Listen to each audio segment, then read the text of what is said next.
court of the Medici family in the 16th century. We're gonna see the masterpiece of Cellini in Piazza della Signoria, Perseus, and I'll tell you about the hidden meanings of Perseus. And if we take a look closer to this is a homage to Cellini, made in the 19th century. Though, you know, I guess the Ponte Vecchio is medieval, and the bridge was made in the 14th century. But this was made in modern times, right after Florence became the capital of the reborn Italy. And they celebrated Mr. Cellini because, you know, that on this bridge there's goldsmiths. There's just jewelries, right? And he was a man who made jewels. He was a goldsmith, and he was a sculptor, and he worked on metals. And the diamond, that's supposed to be a diamond. Diamond means strength. It's an everlasting material, an everlasting stone. This means that the Medici are supposed to live forever, have the power forever in Florence. So it's a symbol of everlasting life and power. But all that is composed of a circle refers to perfection. A dragon can rule the 4 elements. So any alchemist, to find the philosopher's stone, to find gold, must be capable of working with elements.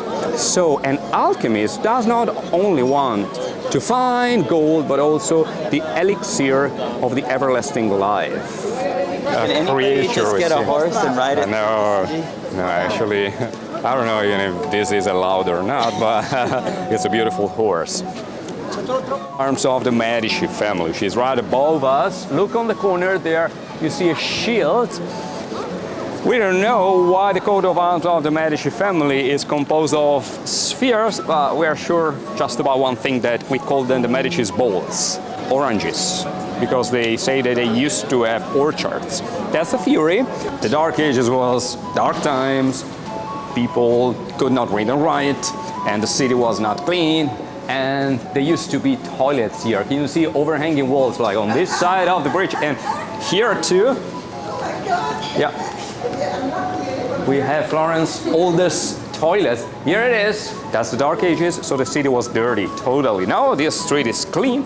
I have to say that the city of Florence is pretty well kept. It is clean, but back in the day, more than 1,000 years ago, it was dirty all over, and the government of Florence one day decided to do something about it by mafia. This bomb exploded and 5 people died. So the olive tree is always a symbol of peace. I like this one so much because, you know, there's the roots. This means that we are many, but the roots are always the same.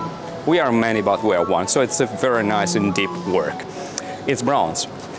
The first, the Medici, who is the son of Cosimo I de' Medici. He lived in the 16th century.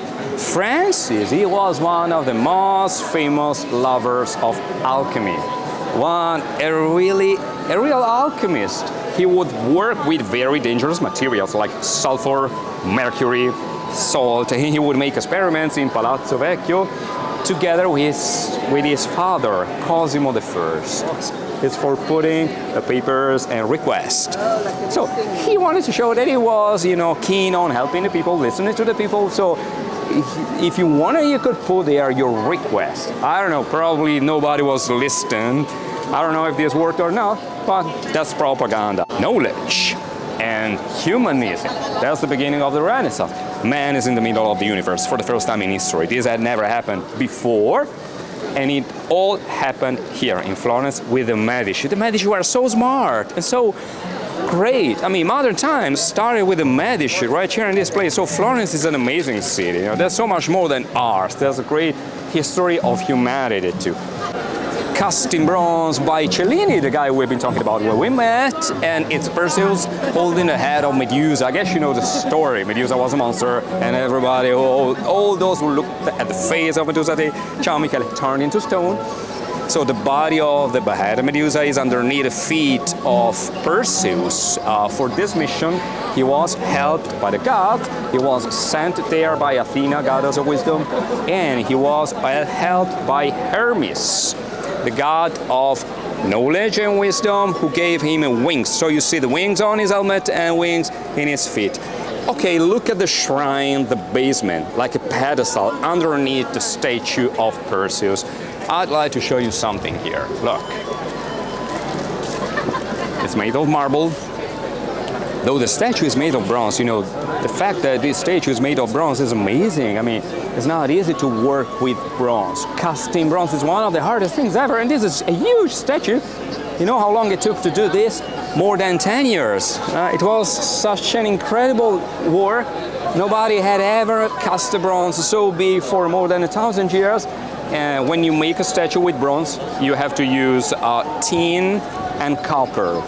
You must dose them well, otherwise you fuck it up. I mean, you gotta be very good and careful in dosing them well. Kill the dragon and to save Andromeda, this beautiful girl. After having taken the head of Medusa, he saved the life of this girl. This girl had been chained to a rock. She was about to be given as a sacrifice to this terrible dragon, but he saved her and he fell in love with her, and they lived happy for a lifetime. Well, this means the union of what is male and female so that the hero can find gold. What year was this made? This is 16th century, mid 1500s. It's a very bizarre way to sign himself for an artist, because you see the hair, it's actually the beard, and you see two eyes and the nose. This is the signature of Mr. Cellini. Well, that was put there above the entrance of the palace by Savonarola, who was a monk who got a power in Florence for 4 years. But that symbol had been invented by another preacher called Bernardino from Siena. You know Siena, which is not far from Florence? Well, this guy would preach in Siena. He was what today we could call a sidewalk preacher. More or less they say it's a fake, but I believe that it's real, because the story goes that one day Michelangelo was walking this way and he bumped into a colleague, another artist, who would say to Michelangelo, "Hey, you are Michelangelo, everybody's saying in town that you are the best." I don't believe them. I think you're not as good as they say. So Michelangelo said, "Oh wait, I assure you." He was always bringing a chisel in his pocket. He took the chisel and behind his back like that, he started carving on the wall the face of a man. So you see a profile of a man there. So it's real. Probably. I believe that it's really a work made by Michelangelo, because if you attentively look at the drawing, the way an artist draws cannot be repeated, copied. You recognize it. I mean, so who knows? I'm gonna show you a very famous one, which is underneath the equestrian monument of Cosimo there, but from here I need to show you this. Look, if you move a little bit on this side, you see the Wheel of Fortune. There's two actually. This one, it's a wheel. See, there's a lion in the middle of the wheel. It's two. And on the beams, you see depictions of the zodiac signs. 6 on this side and 6 on the other side. See? This fountain with the decoration around was commissioned by Cosimo I de' Medici when he conquered new territories along the coast, and he created a new order of knights, the Cavalieri di Santo Stefano. They claim to be the lovers of the world and helpers of people, helpers of the poor and the weak. Actually, they were pirates. So they tried to get as much money as possible, and they conquered also a couple of villages and cities in North Africa. However, he got to see the coast together with the conquering of Siena. The biggest dream of Cosimo was conquering Siena and Wenzimo. This means that my name is Cosimo and I am taking a new age of gold, because my name means order and perfection, because he was lucky because he got that name. Well, everybody is named Cosimo in the family of the Medici or Lorenzo, but Cosimo means order. That man on a chariot is Cosimo, it's him. And look at this corner. Can you see there's an old man on the corner? That's the river Arno. Next to it, there's a man approaching a lion and a she-wolf. That's the symbol of the union of Siena and Florence. She-wolf, symbol of Siena. Lion is the symbol of Florence. Can you see them?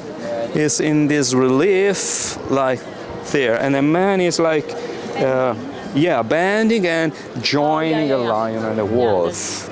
This means now I, Cosimo, have a huge territory. So you see ahead there's a profile of a Capricorn. Can you see it there? Yeah. It's a goat. Well, all of the greatest men of history have always been a Capricorn. That's why he wanted to be a Capricorn. Alexander the Great was a Capricorn. Augustus, the first emperor, was a Capricorn. Charlemagne was named the emperor of the great Roman Empire under the Capricorn in Christmas times. Jesus Christ was a Capricorn, so he wanted to be a Capricorn. He could not be a Gemini. That was not possible. Well, so the reason why the Capricorn is so requested and so loved among all of the zodiac signs is deeper than we can imagine, because under the Capricorn, we are in the times of winter solstice. That's the moment when there's the maximum presence of darkness, and then the light comes. So if you are born under the Capricorn, you are a light bringer, somebody who takes light and birth and a new star. Also, Saturn was the planet and the god who dominated over the Capricorn days. So become a god. That's very esoteric, I mean. And Jewish community paid for the making of this palace in the 19th century. Oh, but this symbol, not many people know that it is the symbol of the Jewish community from the second half of the 1800s. Secret book, which was like censored by the church, called Solomon's Key. Have you ever heard about this? It's cool. I have it. I read it all. And it's a story about King Solomon making the temple by using demons. Each guy threw a stone to the statue of Mary, and he was punished in a very cruel way. I mean, that was a time, the 13 and 1400s, when the Jewish were considered as deicides, deciders, killers of God. I mean, they were accused by the Christians to be those who had killed the Son of God. So they didn't live good times. Well, this Jewish guy, since he had thrown a stone, he was punished by being taken his eyes off in public, away like that, in a cruel way. And one hand was cut in front of one church, and then they took the guy in front of another church, and they cut the other hand. So very hard times and cruel times for the Jewish community. This happened in the 1300s. So they have a deeper meaning than just only being John the Evangelist or John the Baptist. John the Evangelist is celebrated during the days of winter solstice. John the Baptist is celebrated during the days of summer solstice. So they always have a deeper meaning, always connected to solstices. That star was only Christian.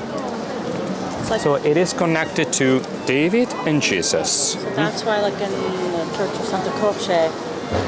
Yeah, Santa Croce, that's complicated. I mean, everybody wants to know about it. Because in Santa Croce you see David's star. That is the guilds, because this is the Church of the Guilds. Guilds are like groups of people who associate according to the job. You know, the Church of the Guilds. Every tabernacle, every statue is for one of these guilds. So this guild is the guild of the masters of pietra e legname, those who worked with stone and wood. So let's say the carpenters. And the 4 crown saints are the saints who are the patrons of these corporations, of this guild. Well, underneath you see, we call this predella. There's a depiction of a daily work in the workshop. So look, they are working. This man on the right side, don't be like scared, because this man is not about to kill this child. Not a dangerous one, but this is super fun.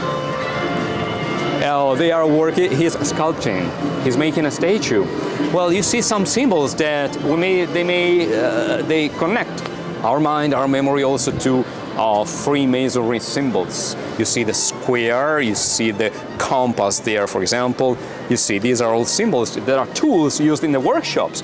Well, Freemasonry was officially born in the 1700s, in the early 1700s, but they take a legacy with them. They take so much from other traditions, like the workshops where you build a church. So the builders, the masons, they all would work in a group. See a cross and a skull. This is a prayer, it's about the tabernacle, but this is the memory of the once cemetery, which used to be here for centuries and centuries during the Middle Ages. In fact, now the name of this street is Via della Canonica, if I'm not wrong, or del Campanile. Questa è Canonica, this is Canonica way. I think this is Campanile, the way, however, doesn't, or dello Studio, doesn't matter. The old name of this street is the Way of Death. Because the Way of Death, Death Way, Death or Death Street, because it is, all of this area was used as a cemetery. This is a memory of that. Well, talking about symbols, the cross in general is the symbol of what the union of humanity and divine. Because I told you that Christmas Day was chosen by Christianity as the perfect day, 25th of December, for celebrating Jesus, because that was the feast of the sun. And then they also chose the cross as a symbol of Christianity. Well, it's the story of Ginevra degli Amieri. Have you ever heard this story? That's super cool, but it's true. I like it because it's true. This woman who was married to a man, this man was not a good man. He would always beat her, but she belonged to him, and she could never get rid of this terrible, violent, aggressive husband.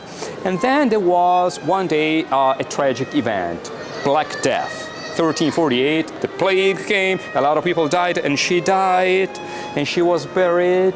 But one day she came back from the earth, she woke up. So they saw her body coming up out of this pile of bones, and so she resurrected. Well, this is true, because she actually was undead. She was not dead. So they believed that she was dead, but she was not dead. So they saw her, and when she got up, she got out of the pile of bones. She didn't go to her husband. She didn't want to come back home to that terrible husband, and she went to the lover. So she reached the house of her lover, and she decided to stay with her lover, and they lived together. And according to the law in Florence, if you are dead, you are not more in a state of dependence on your husband. You are not a slave anymore. You are free now. So she felt free finally. Thanks to this death, she could... Yes, Ginevra. Yes. They are 1300s. The bell tower was made by Giotto and helpers together with the decorations. They are all included in hexagons. It's jobs. Again, the guilds, the power of the jobs, the power of the guilds. For example, let's guess them. What about the first you see on the left side? Which job could that be? Let's play the game of guessing the jobs. Astronomer. Yeah, an astronomer. Correct. Then the second one? Right, it's a mason, a bricklayer, building a building. And then the third one, nobody ever guesses that. Oh, no, not pottery. No, medicine. Yeah, it's medicine. Fine, it's the first time. I've been doing this job since 2007. This is the first time that somebody guesses this. Brava. Brava. It's medicine. Are they Egyptian? It is a dog. No. Oh, who could that be? Hunter. Yeah, a knight, a soldier or a knight. And next is a woman weaving, so the making of tapestries. And this is a school with a teacher in the university. And the last one is so very interesting. The last one, can you see it? Say yes, no? Say it Like again. innovation or something. That's a character from Greek mythology. Yes, you know who? Almost. Not Icarus. Not Icarus, but it's Icarus' father. Yeah, bravo, David. Daedalus. His body is totally covered with feathers. He's got wings, and he is the one who invented Icarus' wings, because he wanted his son Icarus to fly, but those wings were made of wax, right? So they melted as Icarus reached the sun, but he is rehearsing. He's making sure that they work. So this is a symbol of techne. That's how we call it in Old Greek. That is the art of technique, engineering, let's say. So I sometimes like to think of engineering. Yes, yes, so that's what's correct. Yes, bravo. I sometimes imagine guys like Leonardo da Vinci, 100 years after this was made, walking this way. It's likely that when this door was made, the artists who were working on this door could also have the chance to use a special, like, censored gospel, which is the Gospel of Enoch. That is a book, a manuscript, which was forbidden by the church. There you read that the Ark of Noah had the shape of a pyramid. You don't see in art the Ark of Noah as a pyramid again, never again. So this is a special case. And here, look, this is the temple. You remember when we met, I told you about the event to try to unite the Orthodox Church and the Western Church. It never worked, but a lot of books came. Hermes Trismegistus and his books were known and read for the first time, then kept in Florence, and this scene refers to that great event. This is the meeting of Solomon and the Queen of Sheba. Okay. They are meeting, and behind them is a church. That's supposed to be the temple, right? Because he built the temple. So this refers to the Great Council of Florence, 1439, when for the first time the writings of Hermes, 3 times great, Trismegistus, were read. And they were taking the body of Zanobi, which is the first saint patron of the city of Florence, where the body of the saint was being taken from the church of San Lorenzo to the cathedral, and they say that that body touched this tree. There used to be a tree, and that tree was dry, dead. It was an elm tree. Touched by the dead body of the saint, it flourished. It was taken back to life. So this column is here to remember about the miracle of San Zanobi. But this is to remember about the place where he was welcomed by family, and he was one of the greatest men ever. So I always like to say hi. Well, nothing special, but he's been there. Yeah, we know that Mozart, yes, he was a Freemason, okay.